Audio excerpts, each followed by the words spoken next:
thank you for joining me today. This is going to be a video unboxing of the Well M16A3. Let me show you what we're dealing with here today. I've already gone through this one. This isn't new, but just from going off of what I've already looked through this box on, I'm going to rant a bit here, but we'll get to that in just a little bit. The M16A3 Well's AR-15 series is actually pretty special in that it has integrated to the handguard rail attachments. Otherwise, this is basically just identical. The barrel might be just a bit longer, but it doesn't really contribute to anything. Right, so with that out of the way, we can get it underway with the review. Just going to get the lid off here. Alright, so here's everything you're going to get in the box, including the manual here. Now, as you can see, there's a few things missing. Alright, so considering there was a UK Arms tag attached to the gun, I'm pretty sure that whoever imported this went in, tore it up, and then put up the new saran wrap looking stuff on it. But they've stripped out some of the original contents with this, including the laser pointer, which is actually pretty good. So we've definitely been given the cheat on this gun, this package. This particular unit I ordered from Airsoft GI for like $29, but still, why would they do that?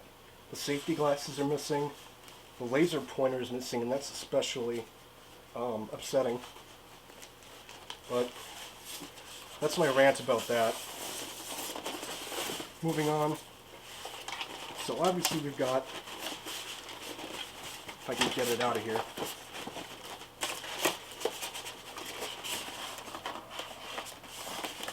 So here's the gun itself. As you can tell, it's got the shortened barrel, which is typical for Well.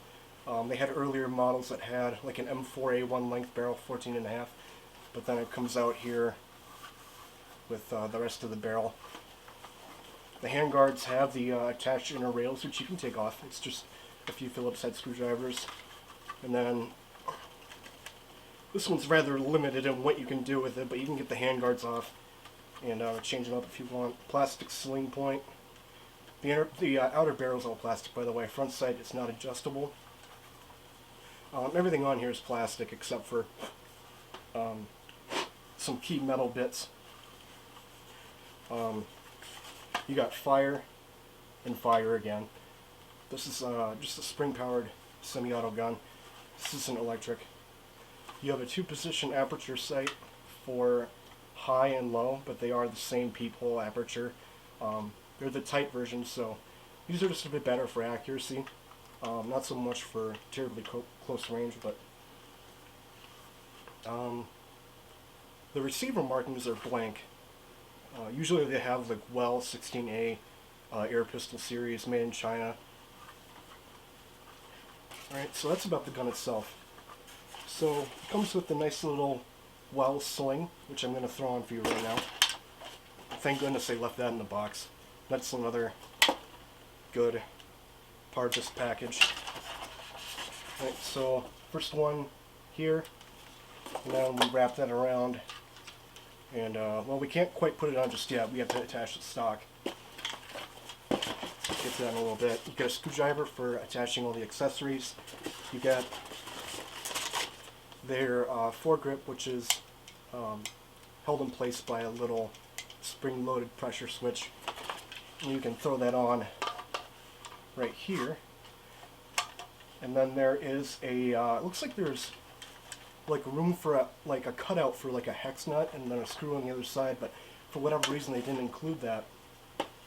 But you do have a witness hole that shows you, when you look through the middle of this foregrip, there's a witness hole, and then you can tell if the foregrip is in place correctly or incorrectly.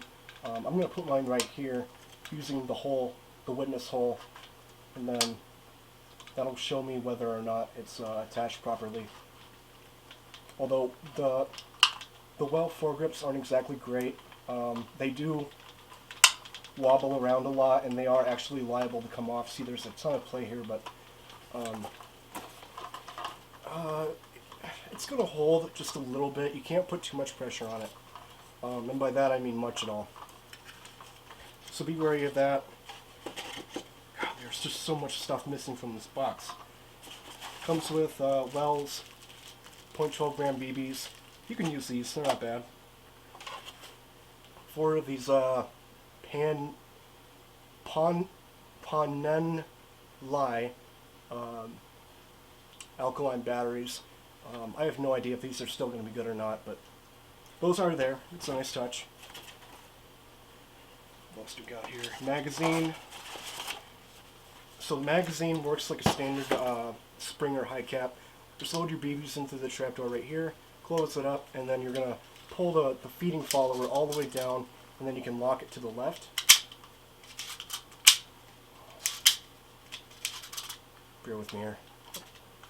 Lock it to the left, and then you can shake it, and then it's going to load up, I think about over 20 BBs, but I'm not entirely sure. It's still a good amount, especially for a Springer. And then you've got all these rounds in reserve. You're going to load that up like so. And then moving on, we've got stock. This is like a regular A2 stock. Mine's fitting really tight, and I'm not sure why that is. It's probably the tightest one I've seen so far. There we go. You'll know it's all the way in when the follower goes all the way back. The little tab here that you use to disconnect and reconnect it.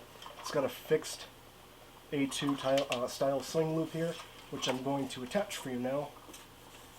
With you want the buckle, see it curves upward on one side. You want that facing outward. And you'll have your sling all properly installed. That's that. It's a pretty good sling. Sling points are plastic though, so the sling itself is definitely more sturdy than the sling points on the gun here, but that's good if you want to use it for another gun. And then here's the concerning UK Arms tag that they put on their gun. Excuse me. So I'm fairly certain that, like I said, this was fucked with, and they took stuff out of the package. It really pisses me off. And then you've got, this is a fake PEC box, but it does act as a flashlight. Runs on 4 AA batteries, and it's actually, you know, both of these flashlights actually work. They work in tandem, and then they're activated by a switch here. And then you would put them. They don't work very well on the top rail, like the box shows, and I've tried all the sides, like forward all the way, backward in the middle, or backward all the way. They get blocked out by the front sights, so you'd want to put this on the bottom here, probably right up here would be good, and then you've got yourself a pretty good flashlight. All these accessories are actually really good for this this gun and then this price, so don't be afraid to throw them on, or if you want to keep them off, that's cool. So I think that's about, you know, I'm going to put this flashlight on while I talk more about this gun. So the Well AR-15 series has been around for a very, very long time. These are a halfway clone of the Tokyo Marui system, albeit they don't have the pump action, and the quality is certainly just not quite as good as the Marui, especially the finish. It's actually quite a bit worse, but the Marui spring system AR-15s are not quite accessible today like they once were. And that's really just too bad, because those were great. Although these are pretty good too, especially for the price again. And the Tokyo Marui ones were about, they were definitely in the 3-figure price range, whereas these are, you know, $30. Alright, so polarity is going to be, if you want both of these in negative on the left side, and then you want the positives on the right. If you're ever unsure, you want the spring-loaded part to go against the negative, and then you want the positive to go against the positive. That's how you know which way these are going to go. Let's see if I can close up this cap here.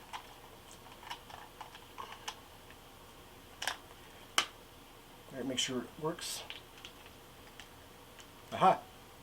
So there you go. It's a pretty good flashlight for being included with a gun, rather than as a standalone. And like I said, miraculously these batteries actually still work. I suppose they're done with the box now. Nothing left in it, so the battery compartment is accessed with the screw near the top on the back of the unit itself. The top part comes off, and then to put it back on you just have to put a screw back in there, and then that's good to go. And then it attaches and detaches via a steel pin and then a bracket for the lever rail. And I'll show you how to throw that on pretty quick here. This screw doesn't really want to go in properly. I'm sweating so bad in this gear. Don't tighten it too tight. Alright, so I just gotta, and be wary of losing this hex nut, don't lose that. You're just gonna put the screwdriver here, and then there's gonna be that little steel bit there. And I'm gonna throw mine at the bottom, like I suggested earlier. And then, again, making sure to keep pressure on that little hex bit there, or hex nut. And then you're gonna throw it on by tightening up that Phillips head screw. There we go. So the flashlight is completely unobscured, and I believe this is a fully assembled gun. So, am I missing anything? I don't think so. You know, let me get my, just something kind of curious about this I want to see that probably would have really good upgrade potential for this gun. I'm going to try to put a scope adapter here. So, it's got the hole for the scope adapter, so I got one right here. I have no issues so far. It appears to be a good fit. This is kind of just an expensive unit, but you can get cheaper ones on eBay for like $10, $10, $15. And everything works good. Good. So, I have no issues with this at all. It actually works perfectly. So then I'd be able to throw an adjustable red dot sight on here. So there's actually a lot of room for potential here as far as adaptability goes.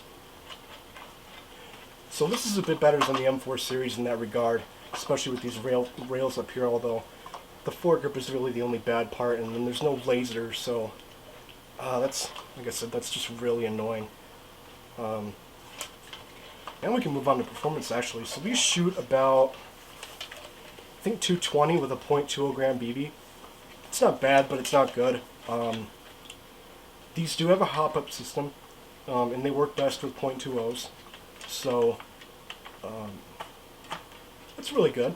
Although there is no adjustable hop-up. Some of the boxes say that it has an adjustable hop-up. That is not the case. So how you're going to operate it after loading the magazine, so you're just going to pull this cocking handle back. This one's actually pretty easy. This one is unusually easy. So, you want to pull downwards rather than up. Although, both ways appear to be working, but you want to make sure you've got both fingers on the cocking handle. And then pull back nice and smooth. Don't try pulling it back with just one finger. It's rather difficult to do that way. So, that's how that works. And then when you're shooting, you've got two positions for a slightly higher sight, and then there's a slightly lower one. And then you may fire the weapon.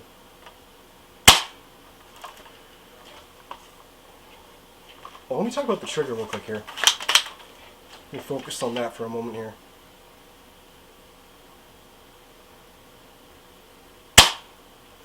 So this is a really smooth trigger, actually. So for a spring rifle, I have no complaints about the rifle itself, but the attachments are lacking. Although for the price, $30 just about. This is a really good starter rifle if you're just doing backyard wars, or you're not exactly on a high budget. This is really good, especially now that I've discovered that the scope mount works. And then you can carry this on to a later, like AR-15 electric gun that you get on later on. So this wouldn't be a bad investment, this top rail here. And then these absolutely work past 60 feet. So you can take these pretty far out, especially considering it has a hop-up. Although I wish it had an adjustable hop-up, that way it could go just a bit further. But no issues taking that out to past 60 feet. Although keep in mind this is a Springer, and you're going to run into issues with a rate of fire if you miss. So you definitely want to practice with it beforehand. I think I've covered just about everything here, and I think that's about all I have to say about it. So concluding, I would try to find a non-UK Arms version of this rifle, because they've stripped out the laser attachment, which again is a really good attachment. That's what I have to say about this one. I'm happy with it, I really am. For $30 especially, this is a good gun if you're limited to $30. Definitely one of the best Springers out there in this price range. And I have no problems with this. I have no complaints. Maybe I'm missing anything real quick here. Nope, that's it. So thank you for watching. I give this rifle a 8 out of 10 relative to other guns in this range. And this is a solid beginner rifle. I really like it. I've always liked these. That's about it. Thanks for watching, and I hope this helped.